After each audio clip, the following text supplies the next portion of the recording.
Airports company South Africa, AXA, has confirmed that flights from high-risk countries are being asked to return home. This happened to one plane at OR Tambo International Airport this morning. It's believed to have been a British Airways flight. The British High Commissioner to South Africa, Nigel Casey, joins me now from Pretoria. We'll be talking about the implications of bilateral relations in a time of COVID-19. But before I do that, I do want to get the High Commissioner's views about the flight this morning, the British Airways flight.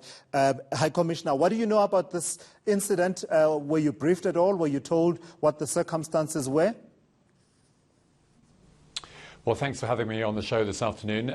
We do not believe that the flight in question was indeed a British Airways flight. I think it's a flight from another country, to the best of our understanding. What we do know is that since Sunday, British nationals are no longer permitted to visit South Africa without a visa. We absolutely understand why that is the case, and our focus here in South Africa is on helping our nationals who were here already before these restrictions came into force to leave. And so we're grateful for the cooperation we've had from the Departments of Transport, Home Affairs and other bits of the South African system to assist flights to keep flying and passengers to leave, and those who are coming through South Africa from other African countries or coming through South Africa from cruise ships which set off before the ban was introduced can leave as they're being encouraged to do so. Sure. So that settles it then, High Commissioner. Thank you for that clarity around the issue of the flight, and that's settled and clarified. Now, talk to me about the measures that were announced by President Cyril Ramaphosa. You say you fully understand why those decisions were taken, and you are in the process of helping British nationals who want to leave the country at the moment. How has that work been going? Well, it's been going well so far. We have about 430,000 British visitors to South Africa every year. So on average, there will be at any one time, there will be at least 10,000 British nationals visiting South Africa any time of the year, and in peak periods more.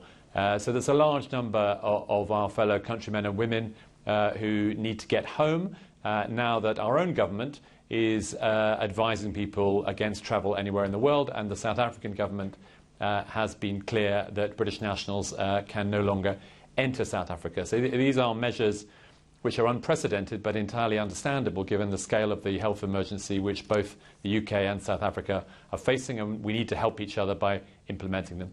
I saw the British Prime Minister, Boris Johnson, talking about basically defeating COVID-19 and saying that this can be turned around within 12 weeks if everyone does what they are supposed to do in the UK. But what about the bilateral relationship? What avenues are you exploring of cooperation such that the response is such that we are able to restore the normalcy between these two countries, within the context of the trade relations that are being redefined after Brexit? Well, look, I hope we can lend support and assistance and experience to South Africa as we go through this same awful experience.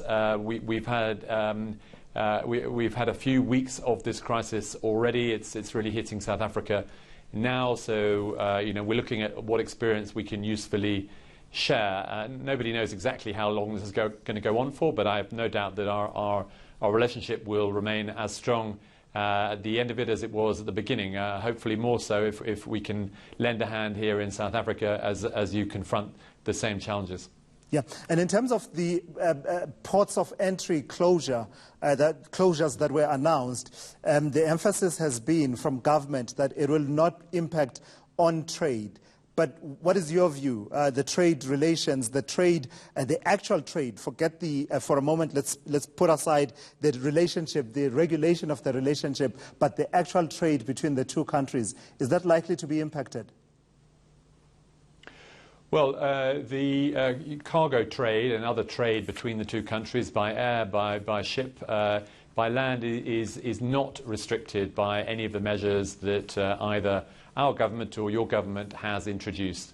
So, for example, every British Airways plane that flies into OR Tambo has a hold full of cargo, and likewise on the way out. So those imports and exports are still going strong. Nobody is seeking to restrict those. We all want to keep our economies going. And you will have seen in the UK, we've announced some extraordinary measures, unprecedented really, measures to help support our economy through what's inevitably going to be a really difficult period. Lastly, High Commissioner, this comes at a time when you are redefining yourselves in the UK, as I said, post the election that you had and the finalization of the Brexit deal. But now you are in the midst of negotiating the trade relationships with the rest of Europe. And I saw somewhere that the EU lead negotiator on those negotiations has tested positive for COVID-19, and the UK lead negotiator is self-isolating after displaying some symptoms. It has thrown a spanner in the works, hasn't it? Well, look, our overwhelming focus right now has got to be on saving lives and defeating COVID-19. Everything else, frankly, is of secondary importance right now. So this is our government's overwhelming priority. It's my overwhelming priority and that of my team working here flat out in South Africa to support British nationals.